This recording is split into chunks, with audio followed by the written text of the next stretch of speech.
내 이름은 한수아가 아니에요. 박예린입니다.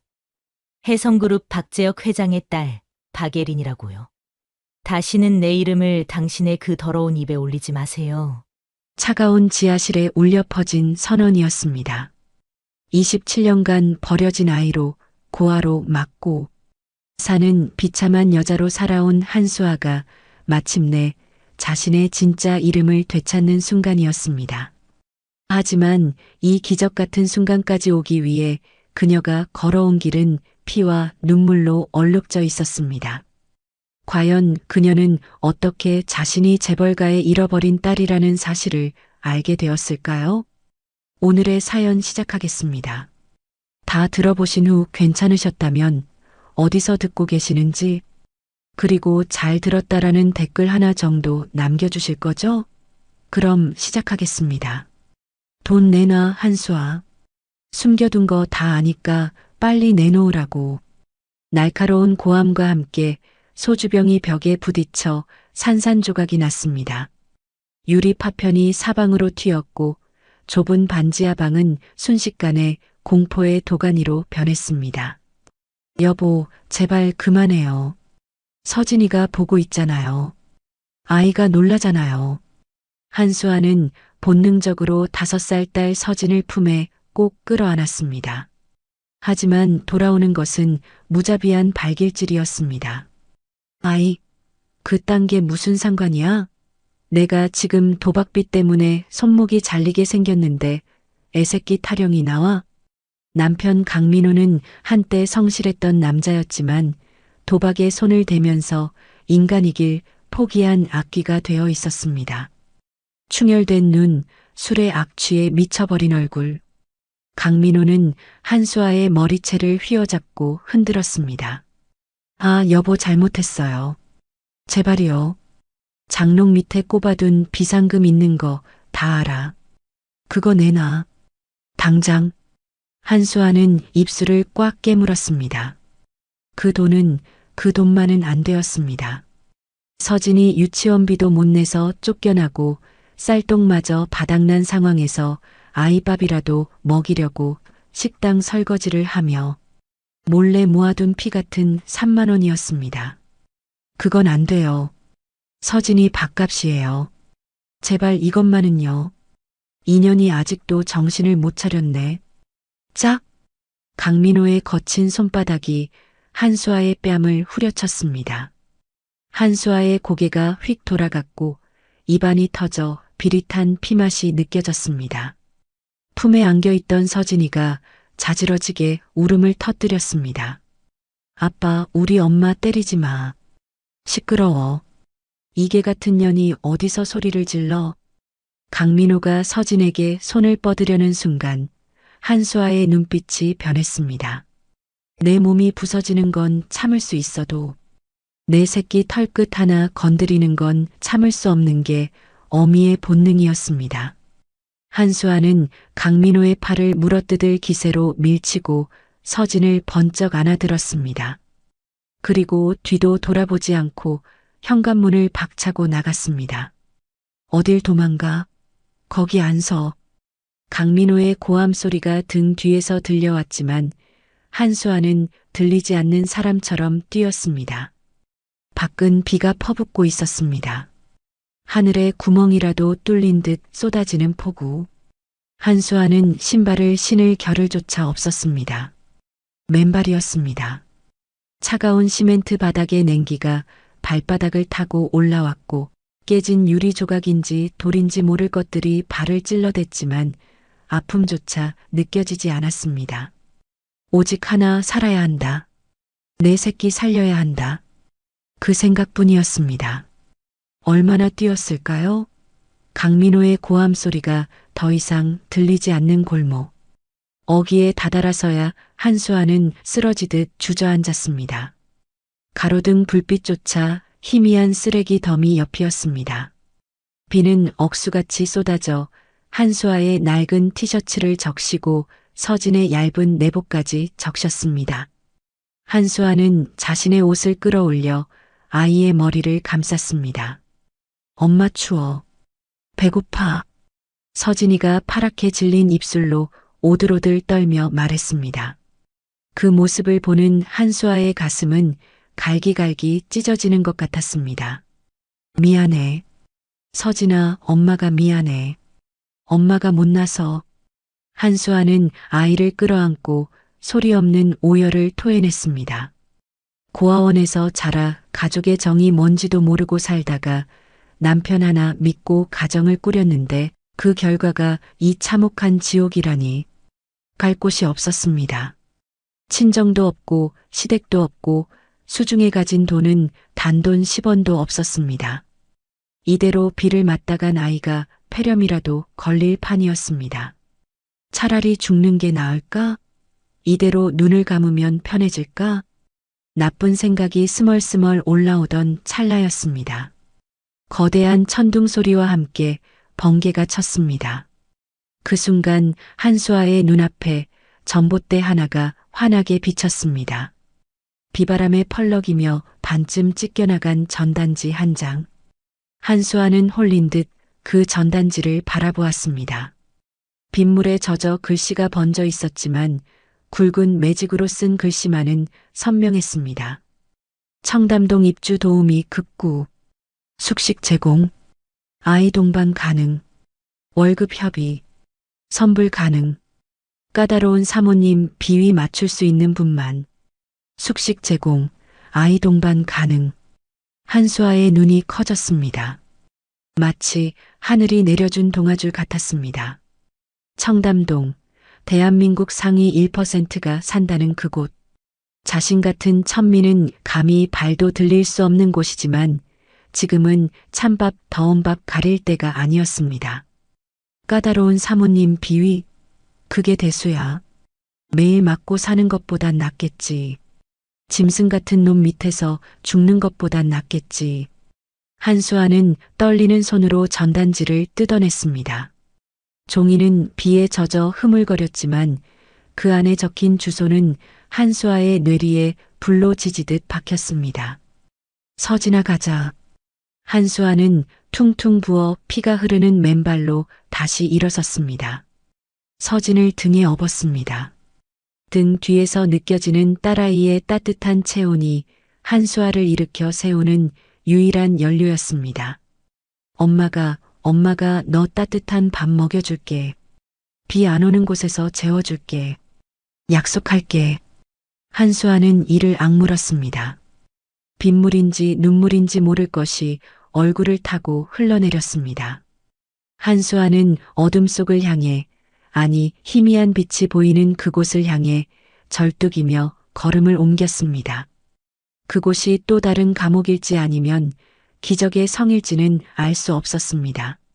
하지만 한 가지 확실한 건 지금의 지옥보다는 나을 것이라는 믿음뿐이었습니다. 이 벼랑 끝에 선 모녀가 향하는 곳, 그곳에는 과연 어떤 운명이 기다리고 있을까요? 청담동 언덕 꼭대기, 육중한 철문이 위압적으로 버티고 선 대저택. 그곳은 마치 세상과 단절된 거대한 성체 같았습니다. 한수아는 비에 젖어 덜덜 떨리는 손가락으로 초인종을 눌렀습니다. 누구십니까? 인터폰 너머로 들려온 목소리는 기계처럼 차가웠습니다. 한수아는 마른 침을 삼키며 필사적으로 대답했습니다. 저 입주 도우미 구하신다는 전단지 보고 왔습니다. 제발 문 좀 열어주세요. 아이가 비를 너무 많이 맞았어요. 잠시 침묵이 흐르더니 철커덕하는 묵직한 소리와 함께 굳게 닫혀있던 대문이 열렸습니다. 한수아는 서진을 업은 채 다리를 절뚝이며 정원으로 들어섰습니다. 잘 가꿔진 정원수와 조명, 그리고 빗줄기 사이로 보이는 웅장한 2층 양옥집, 마치 딴 세상에 온 것만 같았습니다. 현관문이 열리고 빳빳하게 다림질된 양복을 입은 중년 남자가 나왔습니다. 이 집의 집사 조한석이었습니다. 그는 한수아의 몰골을 위아래로 훑어보더니 미간을 찌푸렸습니다. 이게 무슨 행색입니까? 거짓골을 하고 여길 어디라고 들어와요? 죄송합니다. 정말 죄송합니다. 하지만 일은 정말 잘할 수 있습니다. 시키는 건 뭐든지 다 할게요. 제발이요. 한수아가 빗물이 뚝뚝 떨어지는 몸으로 고개를 숙이자 조한석은 더러운 것을 본 듯 뒤로 물러섰습니다. 그때였습니다. 조 실장, 무슨 소란이야? 2층 계단에서 서늘한 목소리가 들려왔습니다.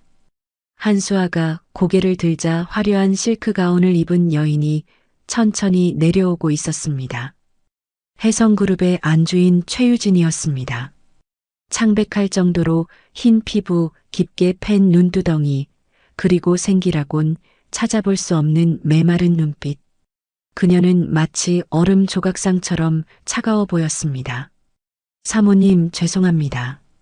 도우미 면접을 보러 왔다는데 아이까지 데리고 와서 제가 돌려보내려던 참이었습니다. 아이, 최유진의 시선이 한수아의 등에 엎인 서진에게 꽂혔습니다. 순간 최유진의 눈동자가 심하게 흔들렸습니다. 그녀는 혐오스럽다는 듯 소리를 질렀습니다. 당장 내보내. 집에 애 울음소리 들리는 거 질색인 거 몰라? 어디 감히 애를 달고 들어와? 최유진의 히스테릭한 고함에 서진이가 놀라 자지러지게 울기 시작했습니다. 엄마, 무서워. 집에 갈래? 조용히 못 시켜? 내 딸은 죽어서 울지도 못하는데 어디서 남의 새끼가 울어대? 최유진은 귀를 막으며 발작하듯 소리쳤습니다. 그녀에게 아이의 울음소리는 27년 전 잃어버린 딸에 대한 죄책감을 찌르는 칼날과도 같았습니다. 한수아는 털썩 무릎을 꿇었습니다. 차가운 대리석 바닥에 이마를 찌우며 빌었습니다. 사모님, 잘못했습니다. 애가 배고파서 그래요. 며칠을 굶어서 그래요. 제발 한 번만 살려주세요. 아이 단속시키겠습니다. 없는 듯이 지내겠습니다. 제발이요. 한수아의 이마에서 피가 흘러 대리석 바닥을 적셨습니다. 조한석이 경원을 부르려던 찰나 기적 같은 일이 일어났습니다. 서진이가 울음을 뚝 그치더니 고사리 같은 손으로 배를 움켜쥐고 최유진을 쳐다보며 말했습니다. 할머니, 배고파요. 밥 주세요. 그 목소리, 그리고 눈물 젖은 큰 눈망울. 최유진은 숨이 멎는 듯 했습니다. 27년 전 자신이 잃어버렸던 예린이가 배고프다며 보채던 그 표정과 너무나 똑같았기 때문입니다. 환영을 본 것일까요? 최유진의 다리가 휘청거렸습니다. 사모님, 조한석이 부축하려 했지만 최유진은 손을 들어 제지했습니다. 그녀는 떨리는 손으로 서진을 가리켰습니다. 밥 줘, 네. 애부터 먹여.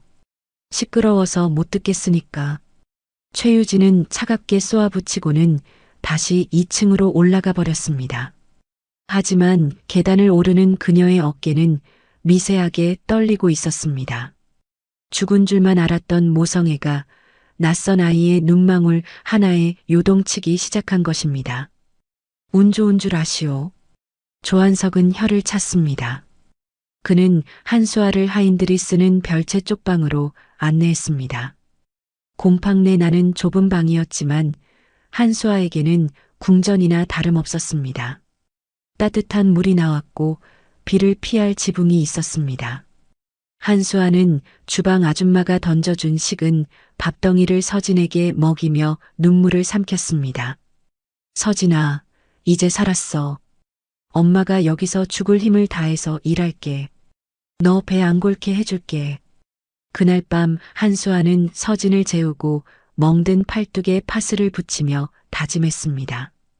이 얼음 같은 성에서 저 까다로운 사모님의 비위를 맞춰가며 반드시 살아남겠다고. 창밖에는 여전히 비가 내리고 있었지만 한수아의 가슴 속에는 아주 작은 불씨 하나가 켜졌습니다. 그것은 숙명 같은 인연의 시작이었습니다. 다음 날 아침 한수아는 새벽부터 일어나 주방 청소를 시작했습니다. 조한석이 나타나 차갑게 지시사항을 전달했습니다. 사모님은 까다로우십니다. 먼지 하나, 오물 하나도 용납하지 않으시죠.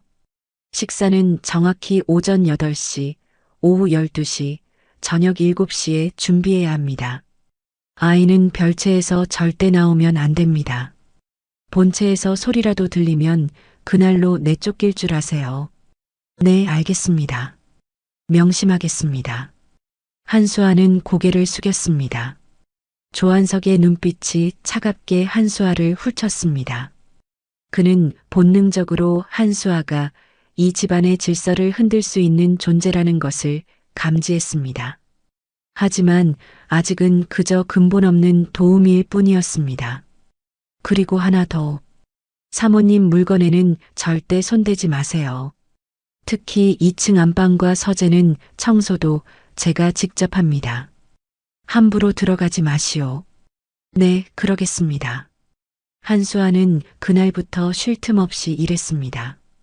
새벽 5시에 일어나 정원 청소부터 시작해서 밤 11시가 넘어서야 잠자리에 들었습니다. 최유진은 음식 하나하나의 트집을 잡았고 조한석은 한수아의 일거수일투족을 감시했습니다. 하지만 한수아는 참았습니다. 서진이가 따뜻한 방에서 자고 끼니를 거르지 않는 것만으로도 감사했습니다. 엄마, 여기 계속 있을 수 있어? 서진이가 어느 날 밤 불안한 눈으로 물었습니다. 응, 엄마가 열심히 일하면 계속 있을 수 있어. 서진아, 조금만 참아. 조금만 엄마 말 잘 듣고 소리 안 내면 우리 여기서 살 수 있어. 한수아는 서진을 꼭 안았습니다. 하지만 가슴 한편으로는 불안했습니다. 이 거대하고 차가운 저택 어딘가에 숨겨진 비밀이 한수아와 서진을 향해 다가오고 있었습니다. 그것이 축복일지 저주일지 한수아는 아직 알지 못했습니다. 저택에 들어온 지 일주일째 되던 날 아침, 한수아는 새벽부터 일어나 멸치 육수를 내고 있었습니다. 주방 창문 너머로 보이는 가을 하늘은 높고 맑았지만 한수아의 마음은 여전히 긴장으로 가득했습니다. 언제 쫓겨날지 모른다는 불안감이 그녀를 짓눌렀습니다. 내일이 무슨 날인지 알아? 갑자기 뒤에서 들려온 최유진의 목소리에 한수아는 깜짝 놀라 국자를 떨어뜨릴 뻔했습니다. 황급히 허리를 굽히며 대답했습니다. 죄송합니다, 사모님. 제가 온 지 얼마 안 돼서요. 최유진은 식탁 의자에 힘없이 주저앉았습니다. 그녀의 손에는 낡은 달력 하나가 들려 있었습니다. 10월 12일 그 날짜에 붉은색 동그라미가 쳐져 있었고 그 위에는 눈물 자국인지 물 얼룩인지 모를 것이 번져 있었습니다. 내 딸, 우리 예린이 생일이야. 그리고 그 아이를 잃어버린 날이기도 하고 최유진의 목소리는 바짝 마른 낙엽처럼 바스락거렸습니다. 한수아는 숨을 죽였습니다.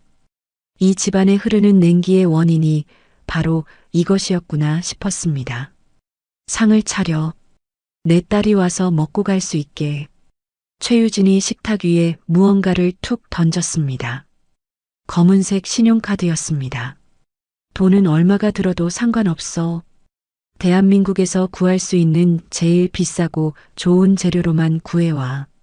고기는 반드시 2플러스 한우 중에서도 제일 부드러운 안심으로. 조기는 영광 법성포에서 직송한 걸로. 과일은 흠집 하나 없는 백화점 최상품으로. 한수아는 침을 꿀꺽 삼켰습니다. 서진이는 1,000원짜리 컵라면 하나도 아까워 국물까지 마시는데 얼굴도 모르는 죽은 딸을 위해 수백 수천만 원을 쓰라니요. 네, 알겠습니다.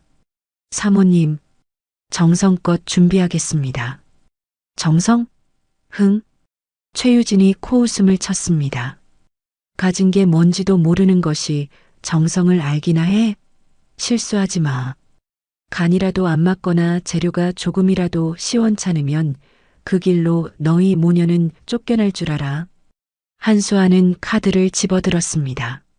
손끝이 파르르 떨렸습니다.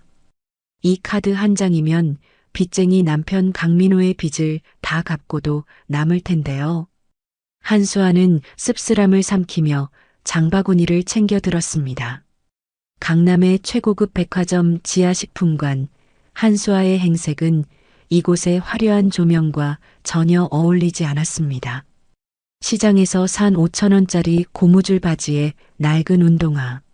지나가는 사람들의 시선이 한수아의 멍든 팔뚝과 거친 손등에 머물렀다가 찌푸려지며 흩어졌습니다. 이거 한우 선물 세트 제일 좋은 걸로 주세요. 한수아가 떨리는 목소리로 주문하자 점원이 위아래를 훑어보며 심드렁하게 대꾸했습니다. 손님, 이건 100g에 5만 원이 넘는데요. 선물 세트는 100만 원부터 시작하고요. 네, 주세요. 여기 카드로요. 한수아가 최유진의 검은 카드를 내밀자 점원의 태도가 순식간에 바뀌었습니다. 한수아는 붉은 선빛이 도는 최고급 소고기를 받아들었습니다. 묵직했습니다. 그 무게가 마치 자신의 가난한 삶을 짓누르는 돌덩이 같았습니다. 우리 서진이는 고기 반찬 구경한 지가 언제인지 기억도 안 나는데 한수아는 계산대를 빠져나와 화장실로 숨어들었습니다. 변기 뚜껑을 덮고 앉아 소리 없이 울었습니다. 죽은 사람은 이렇게 호사스러운 밥상을 받는데 살아있는 내 새끼는 남의 집 눈치밥을 먹어야 하는 현실이 너무나 서러웠습니다. 부럽다. 정말 부럽다. 아가씨는 좋겠네요. 죽어서도 이렇게 챙겨주는 부모님이 있어서. 한수아는 거울 속에 비친 자신의 초라한 얼굴을 보며 중얼거렸습니다. 저택으로 돌아온 한수아는 미친 듯이 요리를 시작했습니다. 서진이는 별채에 가둬두고 나오지 못하게 했습니다. 혹여나 음식 냄새를 맡고 배고프다고 보챌까봐 찬물에 밥을 말아먹이고 입단속을 시켰습니다. 서진아, 오늘 절대 본체에 오면 안 돼. 사모님 화나시면 우리 또 쫓겨나. 한수아는 부엌에서 혼자 전쟁을 치렀습니다. 갈비찜을 재우고 전을 부치고 나물을 무쳤습니다. 이상한 일이었습니다. 평소엔 요리책을 봐야 겨우 맛을 내던 잡채였는데 오늘은 손이 저절로 움직였습니다. 간장을 조금 더 설탕보다는 올리고당을 넣어서 윤기를 내고 마치 누군가 손을 조종하는 것처럼 한수아는 망설임 없이 양념을 배합했습니다. 그것은 어릴 적 고아원에서 자라며 익힌 솜씨가 아니었습니다. 어디선가 본 듯한, 누군가에게 배운 듯한 익숙한 손놀림이었습니다. 날이 어두워질 무렵 거실의 거대한 제사상 위에는 상다리가 부러질 듯한 진수성찬이 차려졌습니다. 김이 모락모락 나는 쌀밥, 윤기가 흐르는 갈비찜, 색색의 전들. 한수아는 앞치마에 손을 닦으며 상을 바라보았습니다. 침이 꿀꺽 넘어갔지만 감히 손댈 수 없는 성욕이었습니다. 다 됐습니다, 사모님. 2층에서 내려온 최유진은 검은 상복을 입고 있었습니다. 그녀는 말없이 상을 훑어보았습니다. 트집을 잡으려던 그녀의 눈이 잡채 접시에서 멈췄습니다. 이거? 최유진이 떨리는 손으로 젓가락을 들어 잡채를 한 가닥 집어 입에 넣었습니다. 순간 최유진의 눈이 커졌습니다. 이 맛은? 짭조름하면서도 끝맛이 달콤한 시금치 대신 부추를 듬뿍 넣은 이 맛. 자신이 젊은 시절 딸 예린에게만 해주던 예린이가 엄마 최고라며 엄지를 치켜세우던 바로 그 맛이었습니다. 우연일까? 어떻게 이 천한 여자가 우리 집안의 비법을 알지? 내가 만든 거냐? 네, 죄송합니다. 입에 안 맞으신가요? 다시 할까요? 한수아가 겁에 질려 묻자 최유진은 멍한 표정으로 한수아를 바라보았습니다. 그때 거실 한쪽에 놓인 장식장 쪽으로 최유진이 걸어갔습니다. 상 차리는 건 됐어. 이제 우리 예린이 얼굴을 봐야지. 최유진은 장식장 깊숙한 곳에서 비단 보자기에 쌓인 액자 하나를 꺼냈습니다. 1년에 딱 한 번 기일에만 꺼내 놓는다는 그 귀한 사진이었습니다. 아줌마, 저거 좀 받쳐들어. 최유진의 명령에 한수아는 얼른 다가가 액자를 받아들으려 했습니다. 보자기가 스르륵 풀리고 액자 속 사진이 드러나는 순간이었습니다. 한수아의 시선이 무심코 사진에 닿았습니다. 그리고 그 순간 한수아의 심장이 쿵 하고 내려앉았습니다. 액자 속에서 환하게 웃고 있는 5살 여자아이. 그 아이가 입고 있는 옷, 하얀색 바탕에 노란 나비가 수놓아진 옷. 한수아의 손에 들려있던 은쟁반이 와르르 무너져 내렸습니다.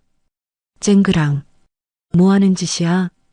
최유진의 비명소리가 들렸지만 한수아의 귀에는 아무것도 들리지 않았습니다. 오직 사진 속 저 옷, 자신이 고아원 원장님에게 받아 평생을 장롱, 깊숙이 숨겨두었던 세상에 단 한 벌뿐이라던 저 옷이 왜 저 사진 속 아이가 입고 있는지 한수아는 숨조차 쉴 수 없었습니다. 와장창 거실의 정적을 깨고 은쟁반이 바닥에 나뒹굴었습니다. 그 위에 올려져 있던 갓 지은 햇살밥과 맑은 탕국이 사방으로 튀어 최유진의 검은 치맛자락을 적셨습니다. 아, 이게 무슨 짓이야? 최유진의 날카로운 비명이 터져 나왔지만 한수아는 그 소리조차 들리지 않았습니다.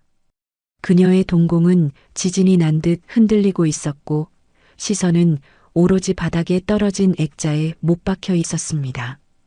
액자 유리 위로 탕국물이 흘러내렸지만 사진 속 아이의 미소는 여전했습니다. 그리고 그 아이가 입고 있는 옷, 하얀 명주천에 노란 실로 한 땀 한 땀 수놓은 나비 문양. 왼쪽 소매 끝단에 살짝 얼룩진 핏자국 같은 붉은 점까지요. 말도 안 돼. 저게 왜 여기 있어? 한수아의 입술이 파르르 떨렸습니다. 그것은 시장에서 흔히 파는 옷이 아니었습니다. 자신이 고아원에 버려졌을 때 입고 있었다던 원장 수녀님이 이게 내 부모를 찾을 유일한 단서란다 하며 쥐어주었던 바로 그 옷이었습니다. 정신 안 차려? 내 딸 밥상을 엎어? 짝! 최유진의 손바닥이 한수아의 뺨을 후려쳤습니다. 고개가 돌아갈 정도로 매서운 손길이었지만 한수아는 아픔조차 느끼지 못했습니다. 그녀는 홀린 듯 바닥을 기어 액자를 집어들었습니다. 그리고 셔츠 소매로 사진을 미친 듯이 닦아냈습니다. 이 옷 어디서 난 거예요? 네 사모님, 이 아이가 입고 있는 이거요? 한수아가 액자를 들이밀며 묻자 최유진은 기가 막히다는 듯 한수아를 밀쳤습니다. 이게 미쳤나? 어디 감히 내 딸 사진에 손을 대? 내가 우리 예린이 태어났을 때 직접 수놓아 입힌 옷이다. 세상 천지에 하나밖에 없는 내 새끼 옷이라고. 쿵. 한수아의 가슴에 거대한 돌덩이가 떨어진 것 같았습니다. 직접 수놓은 하나밖에 없는 죄송합니다. 제가 잠시 정신이 나갔나 봅니다. 한수아는 황급히 고개를 숙였습니다. 지금 여기서 내 옷이랑 똑같다고 말했다가는 미친 여자 취급을 받거나 아예 도둑으로 몰려 쫓겨날 것이 뻔했습니다. 서진이를 데리고 이 비오는 밤에 다시 거리로 나앉을 수는 없었습니다. 치워. 당장 안 치우고 뭐해? 최유진은 분이 풀리지 않는지 씩씩거리며 2층으로 올라가 버렸습니다. 남겨진 한수아는 떨리는 손으로 깨진 그릇 조각을 주워 담았습니다. 손가락이 베어 피가 뚝뚝 떨어졌지만 그녀의 머릿속은 온통 사진 속 나비 문양으로 가득 차 있었습니다. 밤 11시 모두가 잠든 시각. 한수아는 별채 쪽방으로 숨어들었습니다. 서진이는 곤히 잠들어 있었습니다. 한수아는 장롱 깊숙한 곳 곰팡이 냄새가 나는 낡은 보따리를 꺼냈습니다. 도박 중독자 남편이 집안의 모든 것을 팔아먹을 때도 한수아가 목숨 걸고 지켜낸 단 하나의 보따리였습니다. 제발 아니라고 해줘. 제발. 한수아는 기도하듯 중얼거리며 보따리를 풀었습니다. 켜켜이 쌓인 신문지 사이에서 낡고 누렇게 바른 작은 옷 한 벌이 나왔습니다. 한수아의 손이 옷을 펼쳤습니다. 형광등 불빛 아래 드러난 옷. 하얀 명주 천, 노란 실로 수놓아진 나비 문양. 그리고 왼쪽 소매 끝단에 있는 희미한 붉은 점. 그것은 어린아이였던 한수아가 손가락을 베어 묻혔던 핏자국이 세월에 바랜 흔적이었습니다. 으윽. 한수아는 입을 틀어막았습니다. 똑같았습니다. 아까 거실에서 본 영정사진 속 아이가 입고 있던 옷과 토시 하나 틀리지 않고 똑같았습니다. 내가 저 집 딸이라고? 내가 믿을 수 없었습니다. 아니, 믿기 싫었습니다. 만약 자신이 저 대저택의 딸이라면 왜 나는 고아원에서 자랐으며 왜 쓰레기 같은 남편을 만나 매 맞고 살아야 했는가? 부모가 나를 버린 걸까? 아니면 잃어버린 걸까? 아니야. 그럴 리 없어. 저 사모님이 나를 얼마나 벌레 보듯 하는데 내 딸이라고 생각했으면 눈빛이라도 달랐겠지. 한수아는 고개를 세차게 저었습니다. 부잣집 딸이 되는 상상은 드라마에서나 나오는 일이었습니다. 자신 같은 지질이 복도 없는 인간에게 그런 기적이 일어날 리 없다고 한수아는 스스로를 다그쳤습니다. 하지만 옷을 쥔 손에서 전해지는 묘한 온기가 한수아의 심장을 두드리고 있었습니다. 그때였습니다. 쪽방 문이 조용히 열렸습니다. 한수아는 소스라치게 놀라 옷을 등 뒤로 숨겼습니다. 문틈으로 누군가의 그림자가 길게 드리워졌습니다. 누구세요? 어둠 속에서 나타난 사람은 이 집의 집사 조한석이었습니다. 그의 눈이 뱀처럼 번들거렸습니다. 그는 한수아가 등 뒤로 무언가를 급히 숨기는 것을 놓치지 않았습니다. 이 밤중에 앉아서 뭐합니까? 뭘 그렇게 숨겨요? 훔치기라도 했나? 아닙니다. 조한석은 비릿한 웃음을 흘리며 방 안으로 한 발짝 들어왔습니다. 그의 시선이 한수아의 등 뒤를 지긋하게 파고들었습니다. 거짓말이 많이 늘었군요. 낮에 쟁반을 엎질러 놓고도 뻔뻔하게 있더니 내 눈은 못 속입니다. 이 집에서 수상한 짓 하다가 걸리면 그땐 내 손에 죽을 줄 아세요.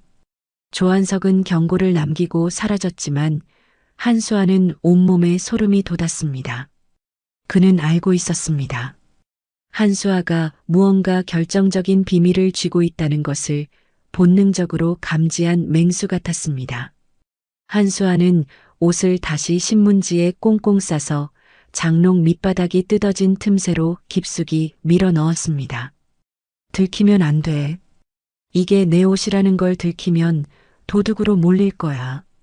한수아는 잠든 서진을 끌어안고 웅크렸습니다. 창밖에서는 다시 천둥이 쳤습니다. 거대한 저택의 어둠이 한수아를 집어삼킬 듯 입을 벌리고 있었습니다. 영정사진 속의 아이가 어둠 속에서 한수아를 향해 손짓하는 것만 같았습니다. 엄마, 나 여기 있어. 한수아의 꿈속에서 어린아이가 울고 있었습니다. 그것은 27년 전기를 잃고 울던 어린 한수아 자신의 목소리였습니다. 다음 날 아침 저택은 무거운 침묵에 잠겨 있었습니다. 거실 중앙에는 어제 한수아가 밤새 다시 만든 음식들로 화려한 제사상이 차려져 있었습니다. 향 냄새가 은은하게 퍼지는 가운데 혜성그룹의 총수 박재혁이 무거운 발걸음으로 계단을 내려왔습니다. 칠순을 바라보는 나이에도 꼿꼿한 허리와 매서운 눈매. 대한민국 경제를 좌지우지하는 사람이었지만 오늘만큼은 그저 자식을 앞세운 죄 많은 아비의 얼굴이었습니다. 예린아, 아빠가 왔다. 박재혁은 영정사진 속 나비옷을 입고 웃는 딸을 보자마자 억장이 무너지는 듯 가슴을 부여잡았습니다. 그 뒤로 검은 상복을 입은 최유진이 수척한 얼굴로 따랐습니다. 구석에 서 있던 한수아는 숨소리조차 내지 못하고 고개를 숙였습니다. 어젯밤 확인한 나비옷의 잔상이 뇌리에서 떨어지지 않았습니다. 저분이 내 아버지라고? 말도 안 돼. 한수아는 흘끔 박재혁을 훔쳐보았습니다. 자신을 쳐다보지도 않는, 아니 투명 인간 취급하는 저 거대한 권력자가 자신의 아버지라니. 자신은 고아원에서 부모가 버린 자식이라는 손가락질을 받으며 자랐고 남편에게 매 맞으며 밑바닥 인생을 살았습니다. 접점이 없었습니다. 아니, 있어서는 안 된다고 생각했습니다. 만약 내가 친딸이라고 밝혀도 믿어줄까? 증거라곤 낡은 옷 한 벌뿐인데 오히려 죽은 딸 흉내내서 돈 뜯어내려는 사기꾼 취급을 당할 거야. 한수아는 두려웠습니다. 지금 당장 쫓겨나면 갈 곳이라곤 지옥 같은 남편 강민호가 기다리는 거리뿐이었습니다. 서진이를 위해서라도 입을 다물어야 했습니다. 제사가 끝나고 식구들이 식탁에 둘러앉았습니다. 제사 음식을 나누어 먹는 음복 시간. 분위기는 엄숙했습니다. 수저 부딪히는 소리조차 조심스러웠습니다. 박재혁은 입맛이 없는지 밥을 깨작거리다가 무심코 잡채를 한 젓가락 집어들었습니다. 아내가 이번에 새로 온 도우미가 만든 것이라며 묘한 표정을 지었던 그 잡채였습니다. 우물우물. 박재혁의 턱이 움직이다가 뚝 멈췄습니다. 그의 미간이 꿈틀거렸습니다. 그는 다시 한번 잡채를 크게 집어 입에 넣고 천천히 씹었습니다. 짭조름한 간장맛 뒤에 올라오는 알싸한 부추향. 그리고 끝에 감도는 은근한 단맛. 조 실장. 박재혁의 낮고 굵은 목소리가 식당을 울렸습니다. 문 밖에 대기하고 있던 조한석이 즉시 들어왔습니다. 부엌에서 설거지를 하던 한수아의 심장이 벌컥 내려앉았습니다. 네, 회장님. 이 음식 누가 했나? 아, 이번에 새로 들어온 입주 도우미가 했습니다. 혹시 입에 안 맞으십니까? 당장 치우겠습니다. 조한석이 한수아를 노려보며 쟁반을 치우려 하자 박재혁이 손을 들어 제지했습니다. 아니, 그게 아니라 그 사람 좀 불러와봐. 잠시 후 한수아가 젖은 손을 앞치마에 문지르며 쭈뼛쭈뼛 식탁 앞으로 불려나왔습니다. 박재혁의 날카로운 눈빛이 한수아를 꿰뚫을 듯 응시했습니다. 자네 이름이 뭔가? 한수아입니다, 회장님. 이 잡채 어떻게 만들었나? 레시피가 뭐야? 한수아는 당황해서 입술을 다셨습니다. 레시피랄 게 없었습니다. 그냥 손이 가는 대로 머릿속에 떠오르는 대로 넣었을 뿐이었습니다. 그냥 간장이랑 설탕 넣고 시금치가 상태가 별로 안 좋아서 부추를 좀 넣었는데요. 죄송합니다. 제 입맛대로 만들어서. 부추? 박재혁의 눈시울이 붉어졌습니다.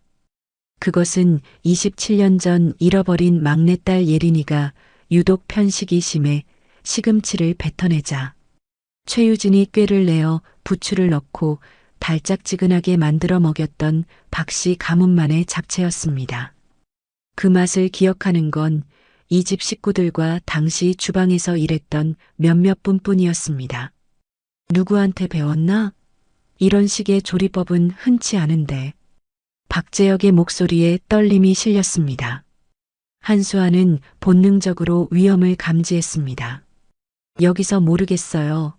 그냥 기억이 나서요. 라고 했다간 자신의 정체를 의심받게 될 것이고 뒤죽박죽 조사가 시작될 것이 뻔했습니다.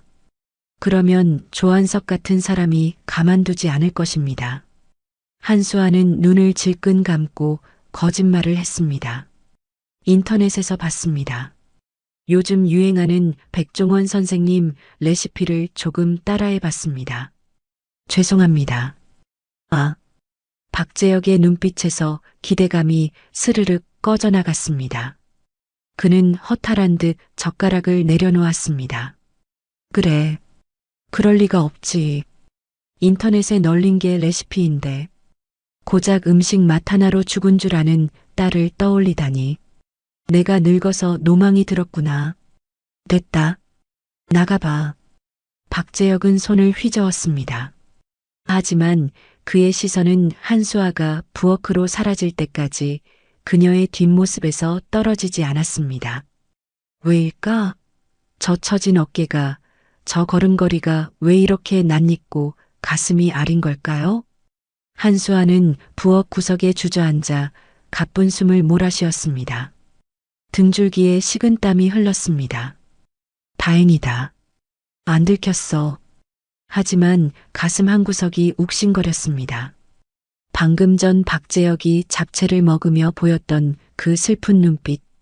그것은 잃어버린 딸을 그리워하는 아버지의 눈빛이었습니다. 자신이 그토록 원망했던 부모님이 사실은 27년 동안 자신을 잊지 않고 그리워하고 있었다는 사실에 마음이 흔들렸습니다. 아저씨, 아니 회장님. 한수아가 혼잣말을 삼키고 있을 때였습니다. 뒤에서 인기척이 느껴졌습니다. 한수아 씨, 조한석이었습니다. 그는 팔짱을 낀 채 뱀처럼 차가운 미소를 지으며 한수아를 내려다보고 있었습니다. 재주가 좋네요. 회장님 입맛을 다 맞추고 어디서 뒷조사라도 하고 들어왔나? 아, 아닙니다. 우연히. 우연. 조한석이 한 발짝 다가왔습니다. 그의 눈이 한수아의 주머니 쪽을 향했습니다. 세상에 우연은 없어요. 당신 뭔가 숨기는 게 있지? 어젯밤에 방에서 뭘 그렇게 꽁꽁 싸매고 있었어? 그거 훔친 물건 아니야? 한수아는 소스라치게 놀라 뒷걸음질 쳤습니다. 조한석은 이미 눈치채고 있었습니다.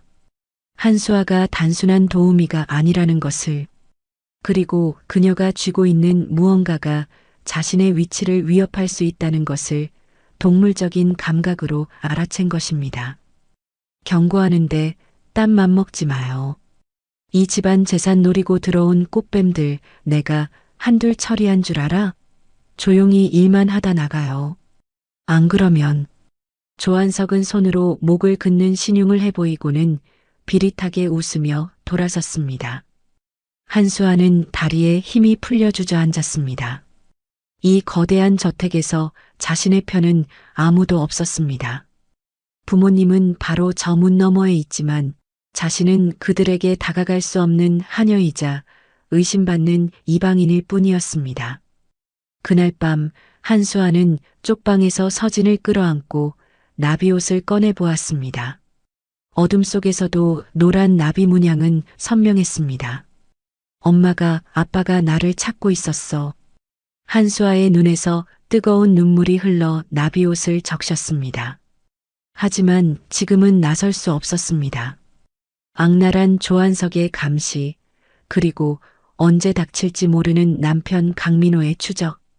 한수아는 이 비밀을 지키는 것이 자신과 서진을 지키는 유일한 길이라 믿으며 입술을 깨물었습니다. 아무래도 이상해.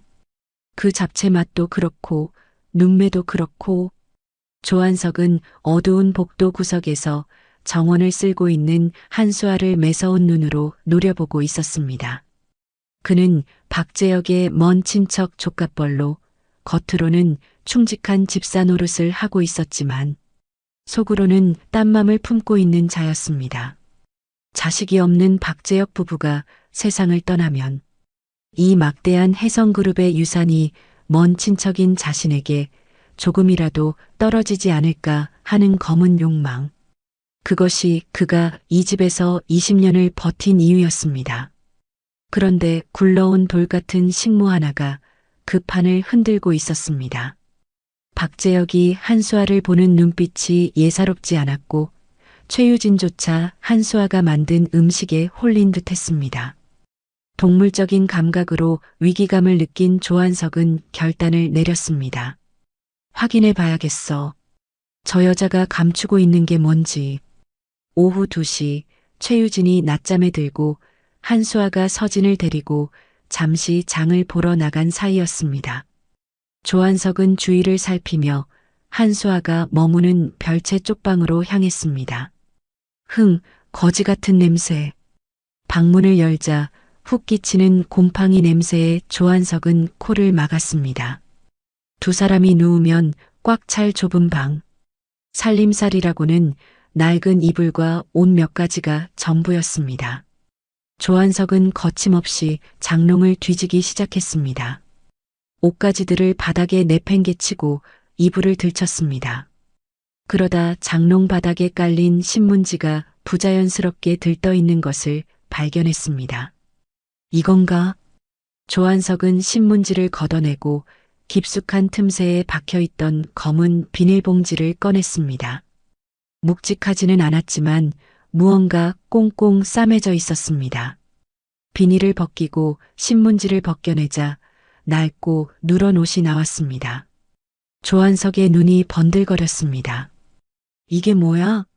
애기옷? 조한석은 나비옷을 펼쳐들었습니다.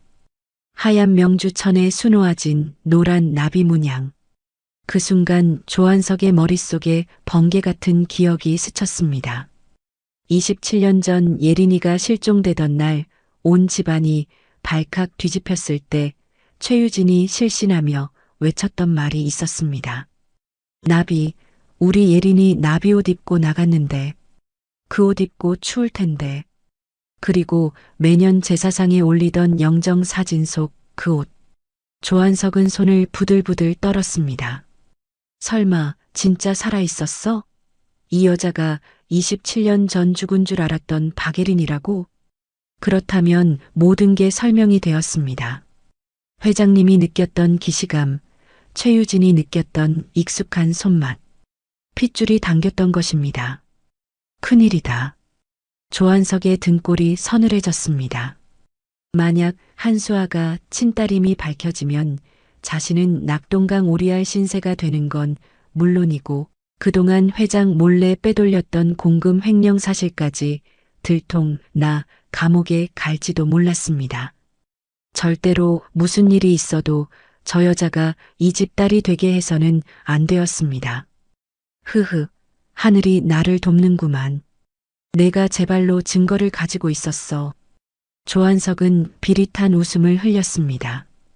그는 나비옷을 다시 꽁꽁 싸매 제자리에 넣지 않았습니다. 대신 자신의 품속에 깊숙이 쳐넣었습니다. 증거를 없애버리려는 것이었습니다. 그리고 조한석의 머릿속에서 악랄한 계획이 세워졌습니다.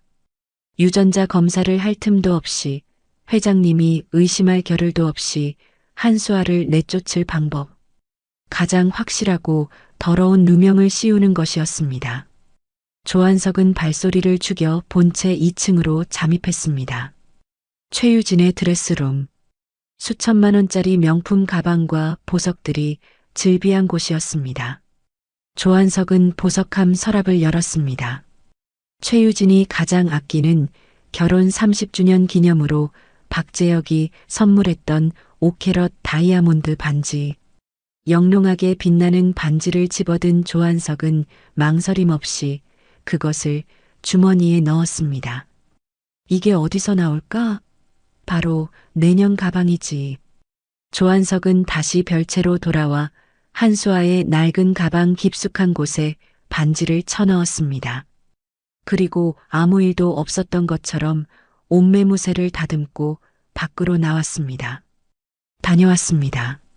한수아가 서진의 손을 잡고 밝은 얼굴로 들어왔습니다. 시장에서 콩나물 값을 깎았다며 좋아하는 순진한 얼굴이었습니다.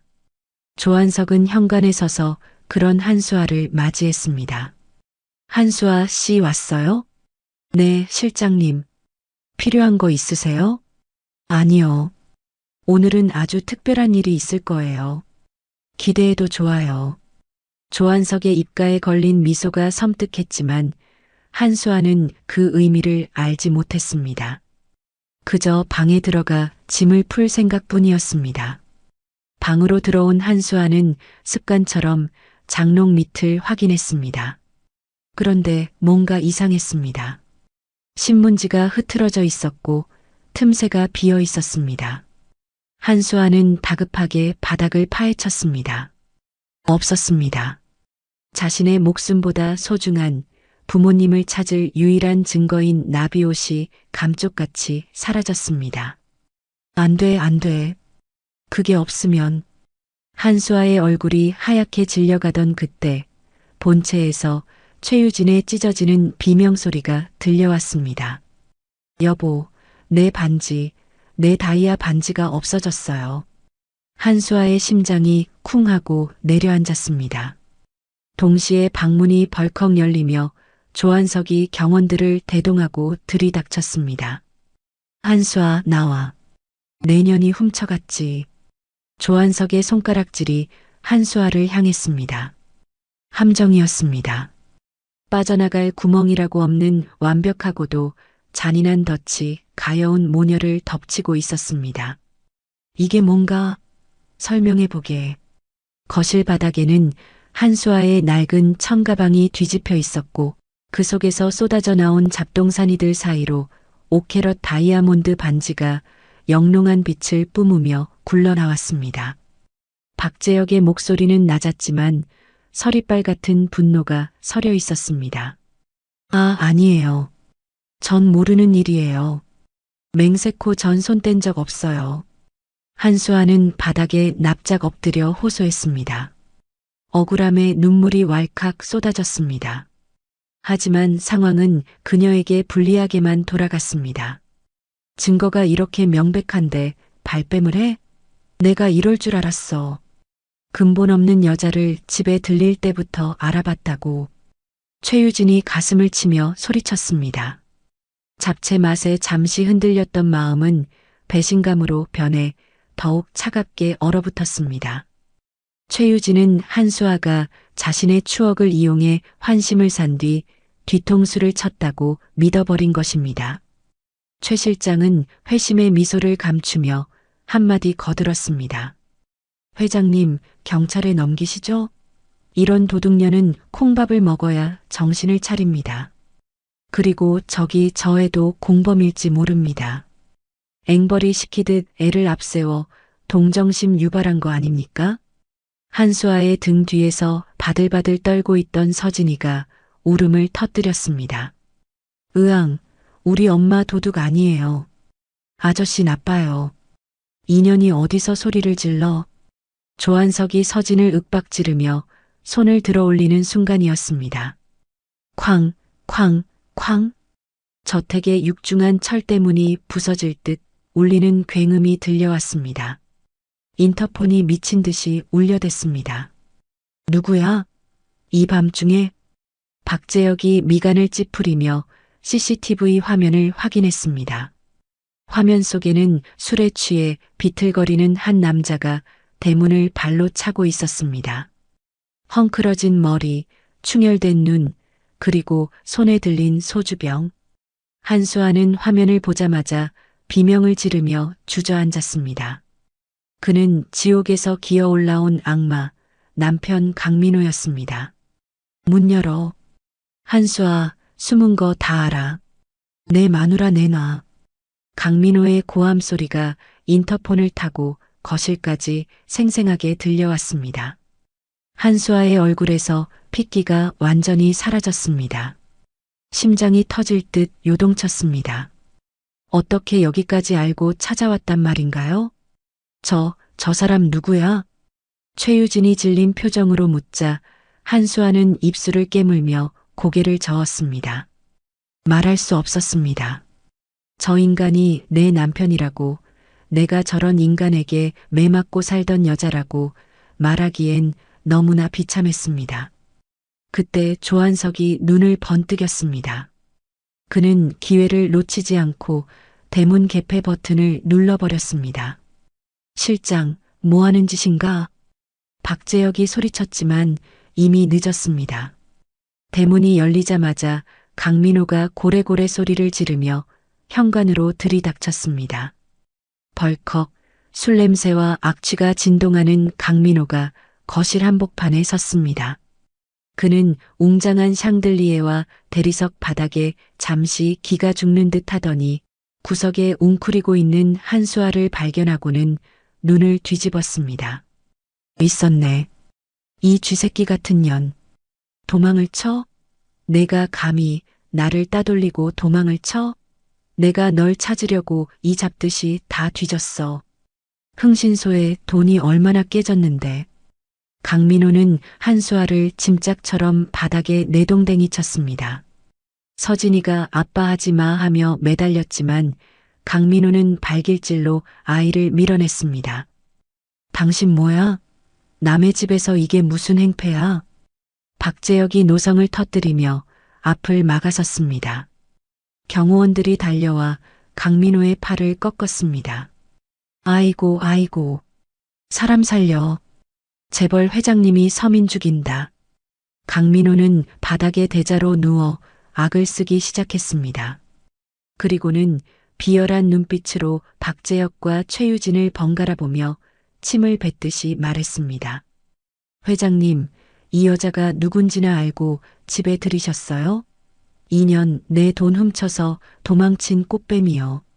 나 몰래 딴 놈이랑 바람나서 애 데리고 야반도주한 천하의 몹쓸 년이라고.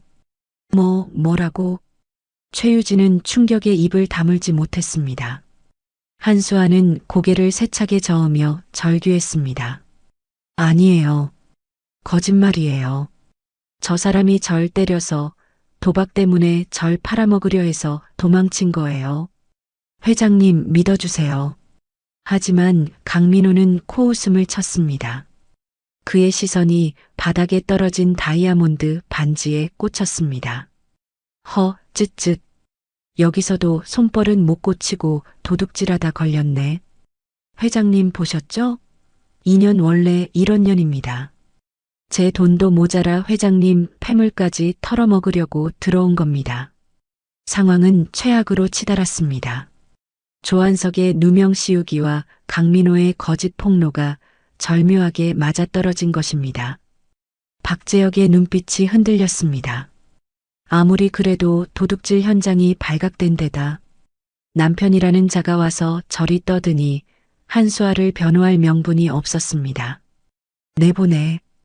박재혁이 고통스럽게 눈을 감으며 명령했습니다. 경찰 부를 것도 없다. 당장 내 집에서 저것들 다 끌어내. 안 돼요. 회장님, 사모님. 저 쫓겨나면 죽어요. 서진이라도 살려주세요. 한수아가 박재혁의 바짓가랑이를 잡고 늘어졌지만 조한석이 거칠게 떼어냈습니다. 가자, 2년. 집에 가서 보자. 오늘 아주 뼈도 못 추리게 해주마. 강민호가 한수아의 멱살을 잡아 질질 끌고 나갔습니다. 한수아의 낡은 옷이 찢어질 듯 당겨졌습니다. 서진이는 울면서 엄마 뒤를 쫓았습니다. 거실 바닥에 한수아의 손톱 자국이 길게 남았습니다. 그것은 살려달라는 처절한 구조 신호였습니다. 어머니, 아버지, 제발 저 좀 봐주세요. 당신들이 찾던 딸이 여기 있어요. 제발 저 악마의 손에서 저를 구해주세요. 한수아의 마음속 외침은 목구멍에 걸려 나오지 못했습니다. 그녀가 질질 끌려가는 동안 한수아의 찢어진 셔츠 어깨 너머 붉은 화상 흉터가 희미하게 드러났습니다.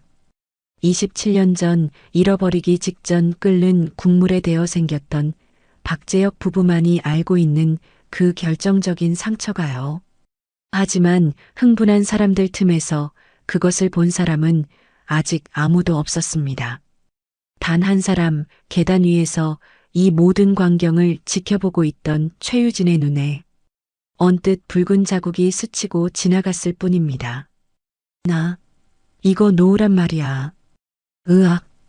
한수아의 처절한 비명이 저택의 높은 천장을 때렸습니다. 강민호는 짐승처럼 한수아의 뒷덜미를 낚아채 현관문 쪽으로 질질 끌고 갔습니다. 한수아의 손톱이 대리석 바닥을 긁으며 끼익 소름 끼치는 소리를 냈지만 건장한 남자의 힘을 당해낼 수는 없었습니다. 엄마, 우리 엄마 데려가지 마. 5살 서진이가 강민호의 다리에 매달려 울부짖었지만 강민호는 가차없이 아이를 걷어찼습니다. 아이가 대굴대굴 굴러 벽에 부딪혔습니다. 서진아. 한수아의 눈이 뒤집혔습니다. 내 새끼가 맞았습니다. 그 순간 한수아의 안에서 끓어오른 것은 공포가 아닌 죽음을 불사한 분노였습니다. 이 짐승만도 못한 놈, 내 새끼 건드리지 마. 한수아는 강민호의 팔을 물어뜯을 기세로 몸부림쳤습니다. 바닥에 엎어진 채로 강민호의 바짓단을 잡고 늘어졌습니다. 강민호는 당황하여 한수아를 떼어내려 발버둥 쳤고 그 과정에서 한수아의 낡고 삭은 티셔츠 목덜미를 거칠게 잡아당겼습니다. 직! 섬유가 찢어지는 날카로운 파열음이 거실에 울려 퍼졌습니다. 한수아의 낡은 티셔츠가 왼쪽 어깨부터 쇄골까지 대각선으로 찢겨나갔습니다. 그 바람에 한수아의 하얀 어깨와 쇄골이 고스란히 드러났습니다. 그때였습니다. 샹들리에의 환한 조명 아래 한수아의 왼쪽 어깨뼈 부근에 있는 선명하고 붉은 자국이 번쩍였습니다. 마치 불에 지진 듯 쭈글쭈글하게 오그라든 어른 손바닥만 한 화상 흉터. 그 흉한 상처가 드러나는 순간 계단 위에서 이 모든 아수라장을 지켜보던 최유진의 눈동자가 찢어질 듯 커졌습니다. 시간이 멈춘 것 같았습니다. 최유진의 뇌리에 27년 전 그날의 기억이 벼락처럼 꽂혔습니다. 27년 전 예린이가 실종되던 날 아침, 부엌에서 펄펄 끓는 사골국을 식탁으로 옮기던 중이었습니다. 5살 예린이가 엄마 다리에 매달리며 장난을 쳤고 중심을 잃은 최유진이 그만 뜨거운 국그릇을 놓치고 말았습니다. 아, 뜨거워. 으앙. 펄펄 끓는 국물이 아이의 왼쪽 어깨로 쏟아졌습니다. 연한 살이 순식간에 붉게 익어버렸고 아이는 자지러지게 울었습니다. 응급처치를 하고 병원에 가려던 찰나 잠시 한눈을 판 사이 아이가 대문 밖으로 사라져 버렸습니다. 화상 입은 어깨에 나비옷만 걸친 채 저거. 최유진의 입술이 파르르 떨렸습니다. 숨이 쉬어지지 않았습니다. 세상 어느 누가 자기 자식 몸에 난 흉터를 잊을 수 있을까요? 그것은 평생 가슴에 박힌 대못이자 딸을 알아볼 수 있는 유일한 지문이었습니다. 최유진은 계단을 굴러떨어지듯 뛰어내려왔습니다. 신발도 신지 않은 맨발이었습니다. 멈춰. 당장 멈추란 말이야. 최유진의 기겁할 정도의 고함 소리에 강민호와 경호원들이 멈칫했습니다. 최유진은 미친 사람처럼 강민호에게 달려들었습니다. 그리고 한수아의 멱살을 잡고 있는 강민호의 손을 미친 듯이 핥히고 때려 떼어냈습니다. 이 더러운 손 치워. 내 아이한테 손대지 마. 아니 사모님, 왜 이러십니까? 이 여자는 도둑년이라니까요. 강민호가 황당해하며 소리쳤지만 최유진은 들리지 않는 듯 한수아를 감싸 안았습니다. 그리고 떨리는 손으로 한수아의 찢어진 옷자락을 걷어내고 그 붉은 흉터를 어루만졌습니다. 손끝에 닿는 울퉁불퉁한 살결. 27년 전 자신이 낸 상처. 자신이 평생을 저주하며 울부짖었던 그 죄책감의 흔적이었습니다. 최유진은 입을 틀어막았습니다. 그녀는 한수아의 얼굴을 두 손으로 감싸쥐고 눈물 범벅이 된 눈으로 뚫어지게 바라보았습니다. 너였니? 내가 예린이었어? 내 새끼였어? 한수아는 영문을 몰라 멍하니 최유진을 바라보았습니다. 방금 전까지 자신을 도둑년이라며 매몰차게 내치던 사모님이 왜 갑자기 자신의 흉터를 만지며 우는 것일까요? 사모님, 왜 그러세요? 저 아파요. 그래, 아프지. 엄마가 미안해. 그때 그 뜨거운 국물을 쏟아서 그래서 이렇게 된 거지. 이거 그때 된 거잖아. 맞지? 응. 한수아의 눈이 커졌습니다. 어릴 때부터 가지고 있던 이 흉터. 고아원 원장님은 내가 들어올 때부터 있었단다. 아마 큰 사고를 당했던 모양이야 라고만 했지요. 정확한 원인은 몰랐습니다. 그런데 이 사모님이 그걸 어떻게 알고 있는 걸까요? 그 순간 박재혁도 사태를 파악하고 다가왔습니다. 그는 최유진이 어루만지는 흉터를 보고는 그 자리에서 얼어붙었습니다. 여보, 저 상처. 맞아요. 맞아요. 여보, 우리 예린이에요. 이거 봐요. 내가 낸 상처. 내가 국 쏟아서 생긴 그 흉터랑 똑같잖아요. 최유진이 피를 토하듯 외쳤습니다. 박재혁의 다리가 휘청거렸습니다. 그는 바닥에 주저앉아 멍들고 찢어진 옷을 입고 벌벌 떨고 있는 한수아를 바라보았습니다. 자신의 딸을 자신의 집 도우미로 부리며 구박하고 도둑 누명까지 씌워 쫓아내려 했다니요. 이게 무슨... 그때 상황이 묘하게 돌아가는 것을 눈치챈 강민호가 눈을 굴리며 깐죽거렸습니다. 아니, 회장님 부부께서 단체로 노망이 나셨나요? 이 여자가 딸이라니요? 이것은 사기꾼이에요. 몸에 흉터 하나 있다고 재벌집 딸이면 대한민국 화상 환자는 다 회장님 자식입니까? 정신 차리세요. 이녀는 꽃뱀이라니까요. 강민호가 다시 한수아의 팔을 낚아채려 했습니다. 손대지 마라. 박재혁의 목소리였습니다. 방금 전까지의 당황한 기색은 사라지고 지옥불 같은 분노가 그 자리를 채웠습니다. 그는 천천히 몸을 일으켰습니다. 대한민국 재계 서열 5위 해성그룹 총수의 위압감이 거실을 짓눌렀습니다. 경호원, 뭐하고 있나? 우렁찬 호통에 경호 실장과 요원들이 들이닥쳤습니다. 저놈 당장 끌어내. 무릎 꿇려. 네, 회장님. 건장한 경호원들이 순식간에 강민호를 제압하여 바닥에 꿇어앉혔습니다. 억소리와 함께 강민호의 팔이 뒤로 꺾였습니다. 그리고 조 실장. 박재혁의 서늘한 시선이 구석에서 파랗게 질려 떨고 있는 조한석을 향했습니다. 자네, 아까부터 안색이 안 좋군. 내가 모르는 뭔가를 알고 있나 보지? 당장 유전자 검사팀 불러. 지금 당장. 한수아는 멍하니 이 모든 상황을 지켜보았습니다. 최유진은 한수아를 품에 꼭 안고 놓아주지 않았습니다. 그녀의 눈물과 따뜻한 체온이 한수아의 찢어진 옷 사이로 스며들었습니다. 난생 처음 느껴보는 엄마의 품이었습니다. 예린아, 내 새끼. 엄마가 널 못 알아보고 널 도둑 취급하고. 한수아의 눈에서도 이유 모를 눈물이 주르륵 흘러내렸습니다. 이 품이 왜 이렇게 익숙한지, 왜 이렇게 사무치게 그리운지 알 것 같았습니다. 자신의 몸에 새겨진 이 흉터가 단순한 상처가 아니라 핏줄을 이어주는 붉은 실이었다는 것을요. 새벽 2시 해성그룹 전담 의료진과 유전자 분석팀이 긴급 호출을 받고 도착했습니다. 거실 한가운데 한수아는 최유진이 덮어준 밍크쇼를 두르고 소파에 앉아 있었습니다. 그녀의 곁에는 서진이가 엄마의 허리를 꼭 껴안고 잠들지 못한 채 눈치를 살피고 있었죠. 아. 의료진이 한수아의 입안을 면봉으로 문지르고 박재혁과 최유진의 구강세포를 채취하는 동안 한수아는 자신이 꿈을 꾸고 있는 것만 같았습니다.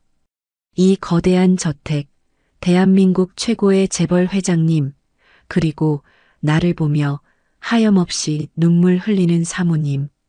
정말일까? 내가 이분들의 딸일까? 만약 검사 결과가 아니라고 나오면 그때는 어떡하지? 한수아는 두려웠습니다. 희망을 품었다가 추락하는 것이 얼마나 아픈지 32년 인생을 통해 너무나 잘 알고 있었기 때문입니다. 차라리 지금 도망치는 게 낫지 않을까 하는 생각이 들 정도로 심장이 터질 듯 뛰었습니다. 검사 결과는 급행으로 진행됩니다. 4시간 뒤면 나옵니다. 의료진이 샘플을 들고 떠나자 다시 침묵이 찾아왔습니다. 최유진은 한수아의 손을 잡았습니다.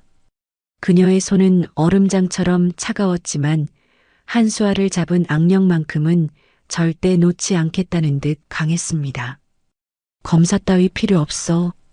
난 알아. 내가 내 딸 예린이라는 걸. 엄마는 알아. 최유진이 한수아의 멍든 손등을 어루만지며 속삭였습니다. 박재혁은 말없이 창밖을 응시하고 있었습니다. 유리창에 비친 그의 얼굴은 27년 전 딸을 잃어버린 그날처럼 일그러져 있었습니다. 제발 신이시여, 제발 이번만은. 시간은 잔인할 만큼 더디게 흘렀습니다. 똑딱, 똑딱.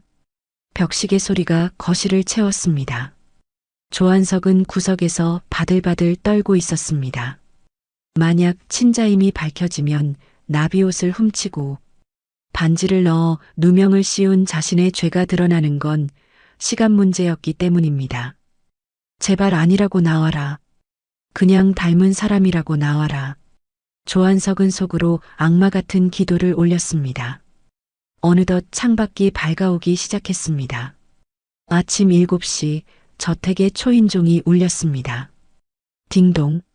모두의 시선이 현관으로 쏠렸습니다. 박재혁이 벌떡 일어났습니다. 병원에서 보낸 퀵서비스 기사가 서류 봉투 하나를 건네 사라졌습니다. 노란색 대봉투. 그 안에 한수아의 운명, 아니 이 자리에 있는 모든 사람의 운명이 들어 있었습니다. 박재혁은 떨리는 손으로 봉투를 받아들었습니다.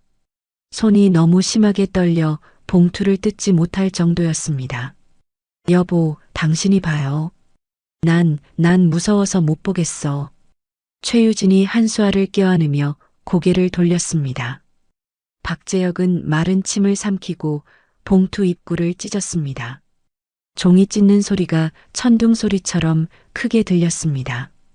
박재혁은 봉투 안에서 용지 2장을 꺼냈습니다. 그의 눈동자가 서류 위를 바쁘게 훑어 내려갔습니다.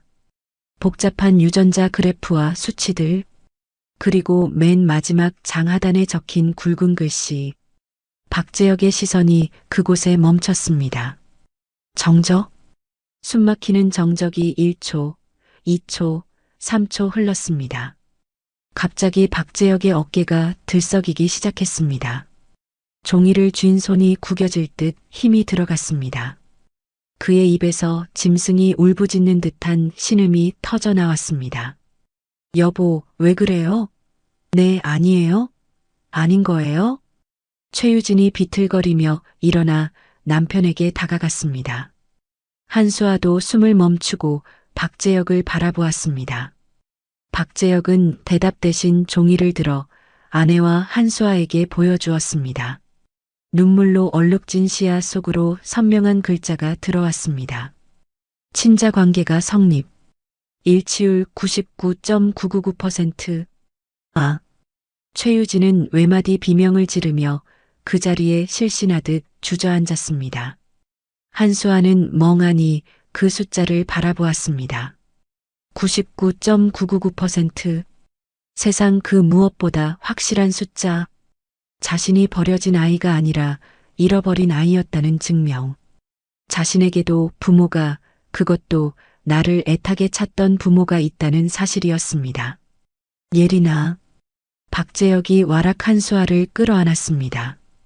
평생을 겸정고 냉철하게 살아온 그가 체면이고 뭐고 다 내팽개치고 어린아이처럼 엉엉 울었습니다.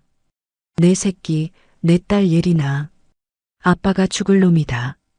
바로 코앞에 두고 내 집 부엌에서 일하게 하고 도둑 누명까지 씌우고 내가 눈이 멀었어. 내가 죽을 놈이야. 박재혁의 뜨거운 눈물이 한수아의 목덜미를 적셨습니다. 최유진도 기어와 한수아의 다리를 부여잡고 통곡했습니다. 미안하다. 엄마가 미안해. 따뜻한 밥 한 끼 못해 먹이고 남의 집 식모살이 시키고 그 매를 맞으면서 살게 하고 엄마가 잘못했어. 으앙. 부모님의 통곡 소리가 저택을 가득 메웠습니다. 한수아는 그제야 참았던 숨을 토해냈습니다. 긴장이 풀리면서 온몸에 힘이 빠져나갔습니다. 아빠, 엄마. 32년 만에 처음 불러보는 단어였습니다. 입안에서 맴돌던 그 말이 밖으로 나오는 순간 한수아의 눈에서도 댐이 터진 듯 눈물이 쏟아졌습니다. 나 버린 거 아니죠? 나 미워서 버린 거 아니죠? 아니야. 절대 아니야. 우리가 널 얼마나 찾았는데? 27년을 하루도 빠짐없이 널 찾았어. 널 버린 게 아니라 우리가 널 잃어버려서. 못난 부모라서 미안해. 세 사람은 서로를 부둥켜 안고 하나가 되었습니다. 피는 물보다 진하다는 말. 그 진부한 말이 기적이 되어 눈앞에 펼쳐졌습니다. 그때 구석에서 이 광경을 지켜보던 조한석의 얼굴은 흙빛이 되어 있었습니다. 그는 슬금슬금 뒷걸음질 치며 도망가려 했습니다. 하지만 딸을 되찾은 박재혁의 눈은 이제 매가 되어 그를 노려보고 있었습니다. 조 실장, 거기서. 박재혁의 목소리가 지옥의 사자처럼 낮게 깔렸습니다. 감동의 눈물은 이제 피의 심판을 예고하고 있었습니다. 아이고, 아이고. 내 새끼야. 저택 거실은 통곡의 바다였습니다. 평소 바늘 하나 들어갈 틈 없이 깐깐했던 최유진은 체면도 위신도 다 내던지고 바닥을 구르며 울부짖었습니다. 내가 미쳤지. 내가 눈이 멀었지. 제사상 차리라고 내 손으로 내 제사상 차리게 하고 시장 바구니 들려서 내보내고 내가 어미냐? 내가 사람이야? 최유진은 자신의 가슴을 주먹으로 퍽퍽 내려쳤습니다. 어제 아침 한수아에게 가장 좋은 재료를 사오라며 카드를 던져주고 모욕을 주었던 기억이 칼날이 되어 심장을 후볐습니다. 그때 한수아가 지었던 슬픈 표정, 그게 친어미에게 무시당한 딸의 눈빛인 줄도 모르고요. 엄마, 그러지 마세요. 전 괜찮아요. 진짜 괜찮아요. 한수아는 울고 있는 최유진의 손을 꼭 잡았습니다. 거칠어진 한수아의 손과 보드라운 최유진의 손이 맞닿았습니다. 최유진은 한수아의 손을 끌어당겨 자신의 볼에 비볐습니다. 주부습진으로 갈라지고 터진 딸의 손등이 까칠하게 얼굴을 긁었지만 그 아픔조차 사무치게 좋았습니다. 이 손 좀 봐. 이 고생한 손 좀 봐. 우리 예린이 피아노 치던 고운 손이었는데 어디 가서 고생만 죽어라 하고. 그때였습니다. 옆에서 말없이 눈물만 흘리던 박재혁이 한수아의 찢어진 옷자락 사이로 드러난 팔뚝을 보았습니다. 푸르딩딩하게 멍든 자국. 강민호에게 맞아 생긴 아직 가라앉지 않은 시퍼런 멍 자국들이었습니다. 박재혁의 손이 덜덜 떨렸습니다. 그는 조심스럽게 한수아의 소매를 걷어 올렸습니다. 팔뚝뿐만이 아니었습니다. 손목에는 밧줄에 묶였던 듯한 쓸린 자국, 등 뒤에는 발로 차인 듯한 검붉은 타박상이 지도처럼 그려져 있었습니다. 이게 다 뭐냐? 박재혁의 목소리가 갈라졌습니다. 그놈이냐? 아까 그 남편이라는 작자가 이렇게 만든 거냐? 한수아는 황급히 소매를 내리려 했지만 박재혁은 놓아주지 않았습니다. 천하의 해성그룹 회장이 대한민국 경제를 움직이는 거목이 딸의 멍든 팔뚝을 붙잡고 어린아이처럼 엉엉 소리 내어 울기 시작했습니다. 으아, 아빠가 죽을 놈이다. 금지옥염 내 새끼가 짐승 같은 놈한테 매 맞고 살 동안 나는 맛있는 거 먹고 좋은 옷 입고 그것도 모자라 내 집에서 도둑년 취급을 해. 내가 벼락을 맞아야지. 내가 죽어야지. 박재혁은 바닥에 머리를 찌울 기세로 오열했습니다. 한수아는 그런 아버지를 끌어안았습니다.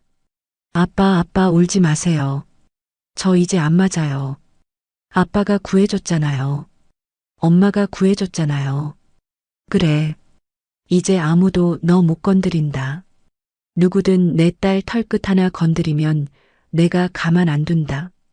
내 목숨을 걸고 널 지킬 거야. 그때 구석에서 엄마의 치맛자락을 잡고 훌쩍이던 서진이가 눈치를 보며 다가왔습니다. 할아버지, 울지 마세요. 우리 엄마 때리지 마세요. 박재혁과 최유진의 시선이 서진에게 꽂혔습니다. 5살, 27년 전 잃어버린 딸 예린이와 똑같은 나이. 그리고 자세히 보니 큰 눈망울이며 오뚝한 코가 영락없는 친엄마와 박재혁을 쏙 빼닮아 있었습니다. 아이고, 내 강아지. 내가 미처 못 알아봤구나. 박재혁은 서진을 번쩍 안아 올렸습니다. 가벼웠습니다. 너무나 가벼워서 눈물이 났습니다. 제대로 먹지 못해 앙상한 갈비뼈가 손끝에 느껴졌습니다. 할아버지, 나 안 쫓아내요? 밥 줘요? 서진의 순진한 물음에 박재혁의 가슴이 또 한 번 무너져 내렸습니다. 쫓아내다니. 여기가 내 집이다. 이 할아버지가 다 줄 거다. 밥도 주고 과자도 주고 장난감도 다 사줄 거야. 이 집도 이 회사도 모든 것도 다 내 거다. 박재혁은 서진의 볼에 까칠한 수염을 비비며 뜨거운 눈물을 흘렸습니다. 최유진도 다가와 손녀의 등을 쓰다듬었습니다. 핏줄이라는 게 이렇게 무서운 것이었습니다. 보기 싫던 애가 눈에 넣어도 안 아픈 보물이 되는 건 한순간이었습니다. 그 평화롭고 애절한 가족 상봉의 현장을 지옥불 같은 눈으로 노려보는 이가 있었습니다. 구석에 무릎 꿇려 있던 조한석이었습니다. 그는 이미 짐작하고 있었습니다. 자신의 운명이 끝장났다는 것을요. 젠장. 다 된 밥에 재를 뿌렸어. 한수아가 진짜 딸일 줄이야. 내 인생은 끝났어. 조한석은 슬금슬금 몸을 일으켜 도망칠 타이밍을 노렸습니다. 하지만 눈물의 상봉을 마친 박재혁의 눈빛이 서서히 변해가고 있었습니다. 슬픔이 지나간 자리에 차가운 이성이 그리고 끓어오르는 분노가 들어차기 시작했습니다. 박재혁이 천천히 몸을 일으켰습니다.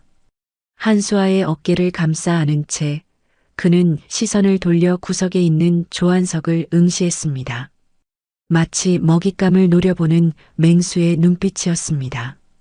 여보, 예린아. 서진이 데리고 방에 들어가 있어라. 아빠, 이제 청소를 좀 해야겠구나. 내 집안에 기생하던 더러운 벌레들을 치워야지.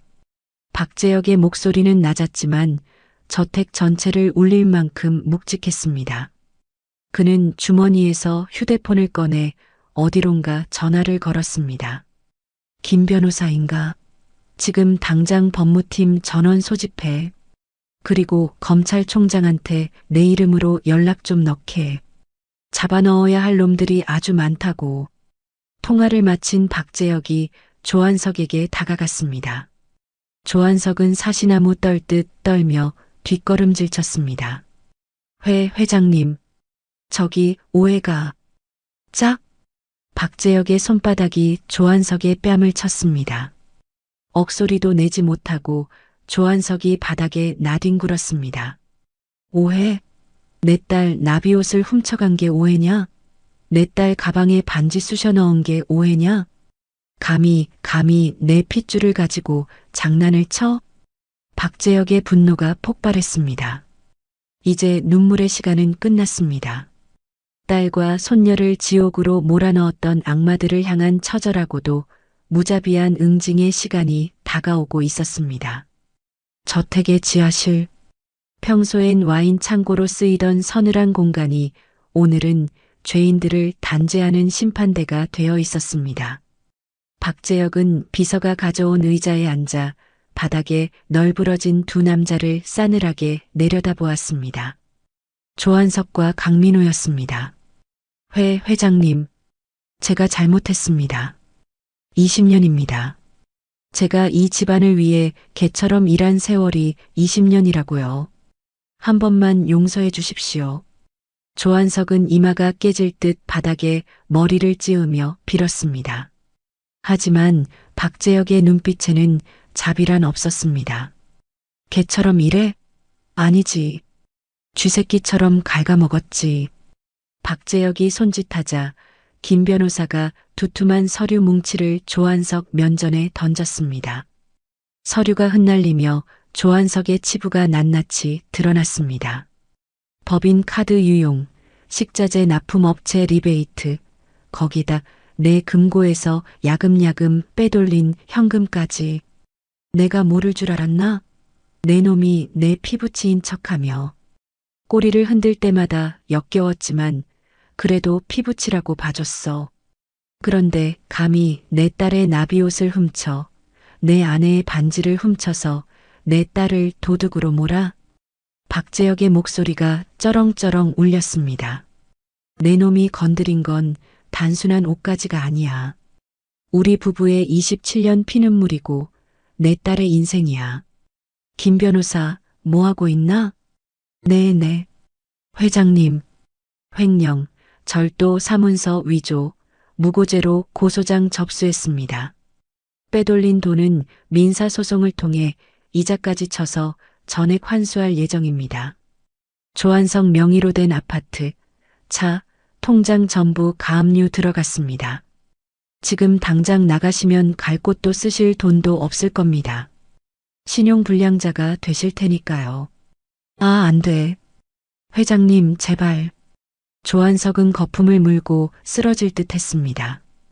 빈털터리가 되어 감옥에서 썩게 생겼다는 공포가 그를 덮쳤습니다. 경호원들이 짐짝처럼 조한석을 끌고 나갔습니다.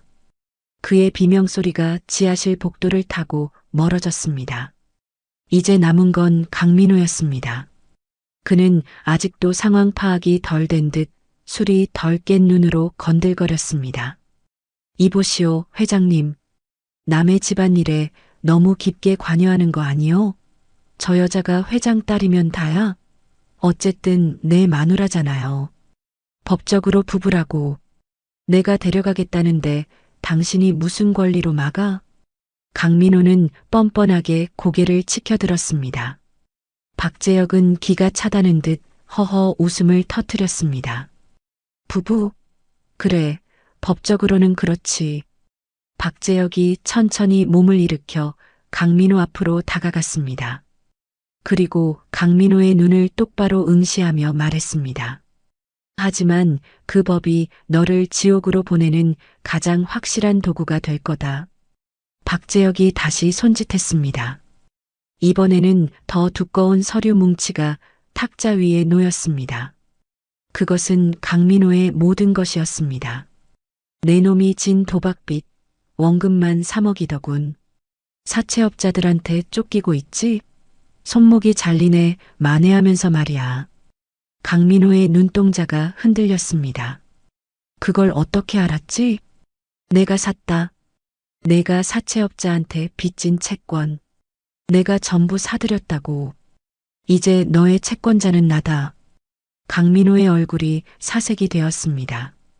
대한민국 최고의 재벌 회장이 자신의 빚을 샀다는 말은 이제 돈을 갚지 못하면 법적으로 뼈와 살이 분리될 때까지 털털 털린다는 뜻이었습니다. 돈을 갚아라. 당장. 회장님. 저 돈 없습니다. 아시잖습니까? 돈이 없으면 몸으로 때워야지. 상습 도박, 가정폭력, 아동학대. 그리고 오늘 주거 침입과 협박까지. 변호사들이 계산해보니 징역 10년은 좋게 나오겠더구나. 감옥에서 썩으면서 빚 갚아. 내 놈이 죽는 날까지 추징할 테니까. 10년이라니요? 말도 안 돼. 여보, 수아야, 나 좀 살려줘. 강민호는 그제야 사태의 심각성을 깨닫고 박재혁의 등 뒤에 서 있던 한수아를 향해 기어갔습니다. 그는 한수아의 바짓단을 잡고 애원했습니다. 여보, 내가 잘못했어. 다시는 안 때릴게. 도박도 끊을게. 서진이 아빠잖아. 애 아빠를 감옥에 보낼 거야? 응? 한수아는 차갑게 내려다보았습니다. 어제까지만 해도 저 목소리에 벌벌 떨었지만 이제는 아니었습니다. 그녀의 곁에는 든든한 아버지가 그리고 그녀를 지켜주는 법이 있었습니다. 한수아는 강민호의 손을 매몰차게 뿌리쳤습니다. 서진이 아빠, 웃기지 마. 당신은 서진이 밥값까지 훔쳐서 도박장에 쑤셔 넣은 악마야. 서진이가 배고프다고 올 때 한 번이라도 쳐다본 적 있어? 내 몸에 멍들고 피날 때 약 한 번 발라준 적 있어? 한수아의 눈에서 도끼 어린 눈물이 흘렀습니다. 당신은 아빠도 남편도 아니야. 그냥 짐승이지. 그리고 내 이름은 한수아가 아니야. 한수아는 숨을 깊게 들이마셨습니다. 그리고 27년 만에 되찾은 자신의 진짜 이름을 악마의 면전에 대고 또렷하게 선언했습니다. 내 이름은 박예린이야. 해성그룹 박재혁 회장의 딸 박예린이라고. 다시는 내 이름 더러운 입에 올리지 마. 강민호는 멍하니 입을 벌렸습니다. 자신이 깔보고 때리던 마누라가 감히 쳐다볼 수도 없는 하늘 같은 존재가 되어 자신을 내려다보고 있었습니다. 끌어내.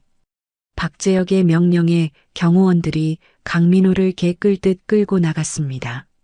수아야, 예린아. 한 번만, 으악. 강민호의 절규가 닫힌 철문 너머로 사라졌습니다. 경찰차가 요란한 사이렌 소리를 울리며 대기하고 있었습니다. 그는 이제 차가운 감방에서 평생을 후회하며 자신이 때린 아내와 딸을 그리워하는 것조차 허락받지 못한 채 썩어갈 것입니다. 지하실에 정적이 찾아왔습니다. 박재혁은 떨고 있는 딸의 어깨를 감싸 안았습니다. 끝났다. 이제 다 끝났어. 더러운 것들은 다 치웠다. 이제 너를 괴롭힐 사람은 세상에 아무도 없어. 예리는, 아니 박예리는 아버지의 품에 얼굴을 묻고 소리내어 울었습니다. 그것은 슬픔의 눈물이 아니었습니다. 지옥 같았던 과거를 씻어내고 비로소 자유를 얻은 자의 해방감이 담긴 뜨거운 눈물이었습니다. 2층 방에서는 서진이가 최유진의 무릎을 베고 곤히 잠들어 있었습니다. 악마가 사라진 저택에 비로소 평화로운 새벽이 찾아오고 있었습니다. 다시 10월 12일이 찾아왔습니다. 1년 전 비바람이 몰아치던 춥고 음산했던 그날과는 달리 오늘의 청담동 저택에는 눈부신 가을 햇살이 쏟아지고 있었습니다. 예린아, 이리 와서 간 좀 봐라. 엄마가 미역국 끓였는데 어떠니? 주방에서 최유진의 들뜬 목소리가 들려왔습니다. 우울증으로 침대에만 누워있던 과거의 모습은 온데간데 없었습니다. 화사한 분홍색 앞치마를 두른 그녀의 얼굴에는 홍조가 피어올랐고 눈가에는 생기가 가득했습니다. 엄마, 제가 한다니까요. 앉아서 쉬세요. 예린이 웃으며 다가갔습니다. 그녀 역시 더 이상 쭈그려 앉아 눈치를 보던 식모가 아니었습니다. 윤기 흐르는 머릿결과 고급스러운 원피스, 무엇보다 자국 하나 없이 깨끗하고 환한 피부가 그녀가 얼마나 사랑받고 지내는지를 말해주고 있었습니다. 아니야. 내 딸 생일 미역국은 내 손으로 끓여야지. 지난 27년 동안 못해준 거 다 해주려면 엄마는 쉴 틈이 없어. 최유진은 예린의 입에 국물을 떠넣어주며 아이처럼 눈을 반짝였습니다. 어때? 맛있어? 네, 엄마.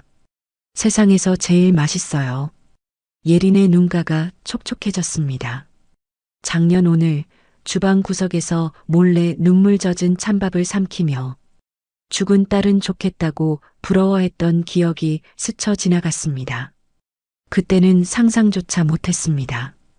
자신이 그토록 부러워하던 그 죽은 딸이 바로 자신이었고 1년 뒤 이렇게 엄마가 끓여준 따뜻한 미역국을 먹게 될 줄은요. 거실 중앙에는 거대한 상이 차려졌습니다. 하지만 그곳엔 더 이상 향 냄새도 영정 사진도 곡소리도 없었습니다. 대신 3단 케이크와 형형색색의 풍선, 그리고 박재혁이 직접 고른 장미 백송이가 그 자리를 채우고 있었습니다. 할아버지, 저 이거 불어도 돼요? 6살이 된 서진이가 뾰족 모자를 쓰고 깡충깡충 뛰었습니다. 볼이 통통하게 오른 서진이는 혜성그룹의 귀한 손녀딸답게 티 없이 밝은 모습이었습니다. 허허, 그래. 우리 강아지 불고 싶은 대로 다 불어라. 박재혁은 손녀를 무릎에 앉히고 연신 싱글벙글했습니다. 그의 곁에는 법무팀장이 서류 가방을 들고 서 있었습니다. 자, 예린아. 이건 아빠 선물이다. 박재혁이 건넨 서류 봉투. 예린이 의아해하며 열어보자 혜성복지재단 이사장 임명장과 등기 권리증이 들어 있었습니다. 아빠, 이건 너무 과해요. 아니다. 넌 고아원과 미혼모 시설에서 봉사하며 살고 싶다고 했지? 내 뜻대로 해라. 아빠가 가진 돈, 이제는 사람 살리는 데 쓰고 싶다. 내가 그 재단을 맡아서 세상에 춥고 배고픈 아이들이 없게 만들어 다오. 그게 내 속죄이자 널 되찾게 해준 하늘에 대한 보답이다. 박재혁의 진심 어린 말에 예리는 고개를 끄덕였습니다. 자신처럼 부모를 잃고 헤매는 아이들, 가난 때문에 꿈을 포기하는 아이들에게 든든한 울타리가 되어주는 것.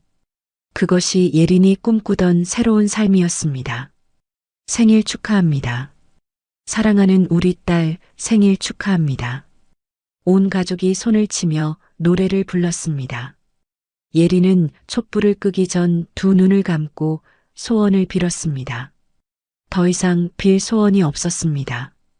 지금 이 순간이 기적이고 꿈이었으니까요. 감사합니다. 저를 포기하지 않고 찾아주셔서, 그리고 모진 시련 속에서도 저를 지켜주셔서 감사합니다. 후, 촛불이 꺼지고 폭죽이 터졌습니다. 최유진이 예린을 와락 껴안았고 박재혁이 서진을 목마 태웠습니다. 웃음소리가 높은 천장을 타고 저택 구석구석으로 퍼져나갔습니다. 창밖 정원에는 가을 국화가 만발해 있었습니다. 한때는 얼음성 같았던 이 집에도 마침내 따스한 봄이 영원히 깃들었습니다. 며칠 후 예린은 혜성복지재단 이사장으로서 첫 공식 일정을 시작했습니다. 자신이 자란 고아원을 방문하는 날이었습니다. 27년 만에 찾은 그곳은 여전히 낡고 초라했지만 예린의 눈에는 세상에서 가장 따뜻한 곳으로 보였습니다. 수녀님, 저 왔어요. 원장 수녀님은 예린을 보자마자 눈물을 흘렸습니다. 그 어린 수아가 이렇게 훌륭한 사람이 되어 돌아왔다니요. 수아야, 아니 예린아. 내가 부모님을 찾았다는 소식을 듣고 얼마나 기뻤는지 몰라. 하느님께서 들어주셨구나. 네, 수녀님. 그리고 이제 저도 이곳 아이들을 돕고 싶어요. 저처럼 부모를 찾지 못하더라도 최소한 따뜻하게 살 수 있도록요. 예린은 고아원 리모델링 비용과 운영비를 지원하기로 약속했습니다. 그리고 미혼모 시설, 학대 피해 아동보호센터에도 재단의 손길이 닿도록 계획을 세웠습니다. 자신이 겪었던 고통을 다른 사람들은 겪지 않기를 바라는 마음이었습니다. 저녁 가족이 함께 식탁에 둘러앉았습니다. 예린이 직접 만든 잡채가 식탁 중앙에 놓였습니다. 박재혁이 한 젓가락 집어 입에 넣더니 눈을 감았습니다. 역시 우리 예린이 손맛이야. 이제 이 맛을 평생 먹을 수 있다니 아빠는 행복해. 예린은 아버지의 손을 꼭 잡았습니다. 그 손은 크고 따뜻했습니다. 어린 시절 자신을 안아주던 그 손이었습니다. 아빠, 엄마. 제가 살아온 32년이 결코 헛되지 않았어요. 그 고생이 있었기에 지금 제가 도와야 할 사람들의 마음을 이해할 수 있으니까요. 이제는 제 아픔을 약으로 만들고 싶어요. 최유진이 예린의 손을 포개 잡았습니다. 그래, 우리 딸. 넌 이미 충분히 강하고 아름다운 사람이야. 이제 그 빛을 세상에 나눠주렴. 서진이가 엄마 품에 안기며 물었습니다. 엄마, 우리 이제 계속 여기서 살 수 있지? 할아버지, 할머니랑 함께요? 그럼 서진아, 여기가 우리 집이야. 영원히. 예리는 딸을 꼭 껴안았습니다. 서진이는 이제 더 이상 배고픔도 추위도 두려움도 모르는 아이가 되었습니다. 최고의 교육을 받고 사랑 가득한 가정에서 자라고 있었습니다. 그날 밤 예리는 자신의 방 창가에 앉아 별을 바라보았습니다. 1년 전 비 오는 밤 맨발로 도망치며 절망했던 그 순간이 떠올랐습니다. 만약 그때 포기했다면, 만약 그 전단지를 보지 못했다면 지금 이 행복은 없었을 것입니다. 똑똑.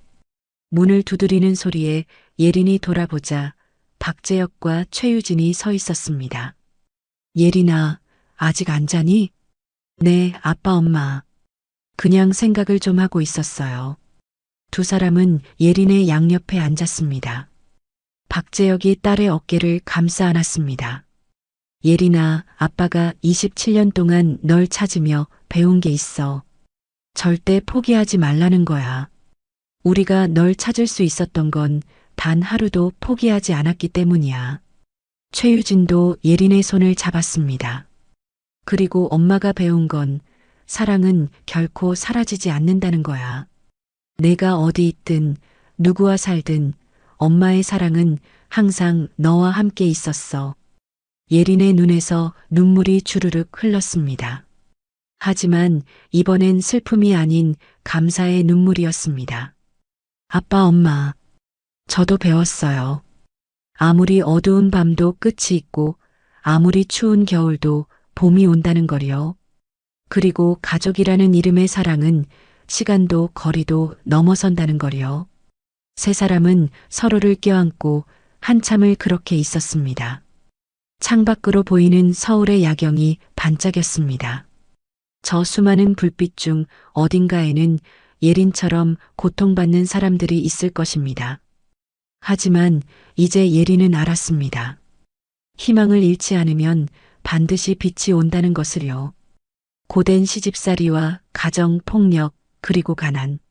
지독했던 그 겨울을 맨발로 건너온 예린은 이제 압니다. 긴 터널의 끝에는 반드시 빛이 있다는 것을.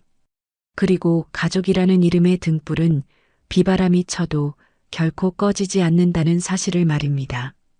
예린은 활짝 웃으며 가족들의 품으로 파고들었습니다. 그녀의 어깨에 남은 화상 흉터 위로 따뜻한 햇살이 훈장처럼 내려앉았습니다. 그 흉터는 이제 더 이상 고통의 상처가 아니었습니다. 그것은 27년 만에 가족을 다시 이어준 기적의 증표였습니다. 저택의 정원에 심어진 장미나무에서 마지막 꽃잎이 떨어졌습니다. 하지만 그것은 끝이 아니라 새로운 시작이었습니다. 내년 봄이면 더 아름다운 꽃이 필 것이고 예린의 삶도 그렇게 계속해서 피어날 것입니다. 27년의 이별, 32년의 고난, 그리고 영원한 재회. 박예린의 이야기는 이렇게 행복한 결말을 맞이했습니다. 하지만 진짜 이야기는 지금부터 시작입니다. 사랑받고 사랑하고 그 사랑을 세상에 나누는 삶. 그것이 바로 예린이 앞으로 살아갈 인생이었습니다. 오늘의 사연은 여기까지입니다. 혹시 끝까지 들어주신 분이 계시다면 구독과 좋아요, 그리고 댓글로 잘 들었어요 라는 한마디면 제게 큰 힘이 됩니다. 감사합니다.